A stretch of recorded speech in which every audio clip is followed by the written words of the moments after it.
আসসালামু আলাইকুম everyone, welcome to আজমিরিস kitchen. আজকের পর্বে আমি আমার এই কিচেনে রান্না করব আলু এবং বেগুন দিয়ে কাচকি মাছের শুটকি।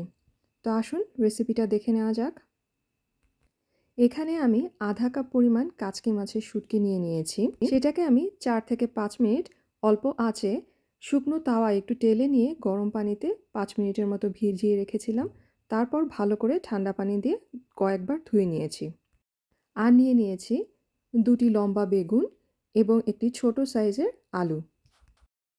এখন একটা পাত্রে আমি প্রায় আধা কাপের মতো তেল নিয়ে নিয়েছি আর এর মধ্যে দিয়ে দিয়েছি 7-8টা শুকনো মরিচ।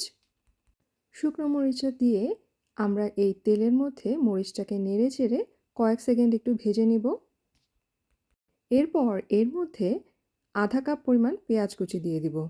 তারপর পেঁয়াজ কুচিটাকেও হালকা একটু রান্না করে নিব। যখন পেঁয়াজ কুচিটা হালকা নরম হয়ে যাবে তখন এর মধ্যে দিয়ে দিব 1 চা চামচ পরিমাণ রসুন বাটা, 1 চা চামচ পরিমাণ হলুদের গুঁড়ো, 1 চা চামচ পরিমাণ বা স্বাদ মতো মরিচের গুঁড়ো।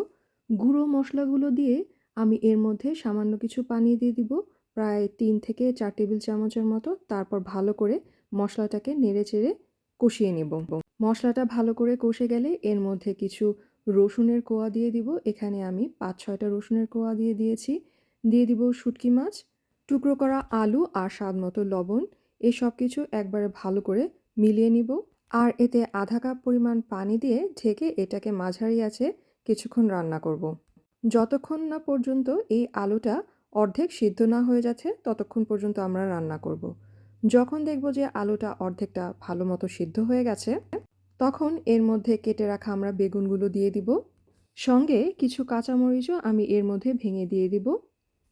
আমি এখানে 4 থেকে 5টি কাঁচামরিচ ব্যবহার করেছি। আপনারা আপনাদের স্বাদ মতো কাঁচামরিচ এতে দিয়ে দিবেন। তারপর সব কিছু ভালো করে আবারও মিলিয়ে নিব আর ঢেকে এটাকে রান্না করব। আপনারা চাইলে এতে সামান্য পরিমাণ গরম পানিও অ্যাড করতে পারেন। তারপর এটাকে ঢেকে রান্না করতে পারেন। আর রান্নাটার মাঝে মাঝে কয়েকবার ঢাকনাটা তুলে একটু নেড়ে চেড়ে দিতে হবে যেন নিচে লেগে না যায়। আর সব কিছু ভালো করে সিদ্ধ হলো কিনা সেটাও ভালো করে দেখে নিতে হবে। সব কিছু যখন ভালো মতো সিদ্ধ হয়ে যাবে তখন ঢাকনাটা খুলে আরও 4 থেকে 5 মিনিট এটাকে রান্না করে নিতে হবে। আর যখন একটু ভাজা ভাজা হয়ে যাবে, মানে তেলটা একটু ভেসে উঠবে, তখন চুলো থেকে নামিয়ে গরম গরম ভাতের সাথে এই শুটকি মাছের তরকারিটা পরিবেশন করতে হবে।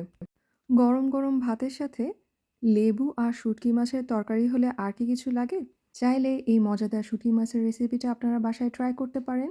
ভালো লাগলে ভিডিওটাতে একটি লাইক দিবেন আর আমার এই চ্যানেলটাকে সাবস্ক্রাইব করে আমার পাশে থাকবেন। পরবর্তী ভিডিও দেখার নোটিফিকেশন পাওয়ার জন্য অবশ্যই বেল বাটনটা ক্লিক করবেন। তো আজকে এ পর্যন্তই। আল্লাহ হাফেজ সবাইকে।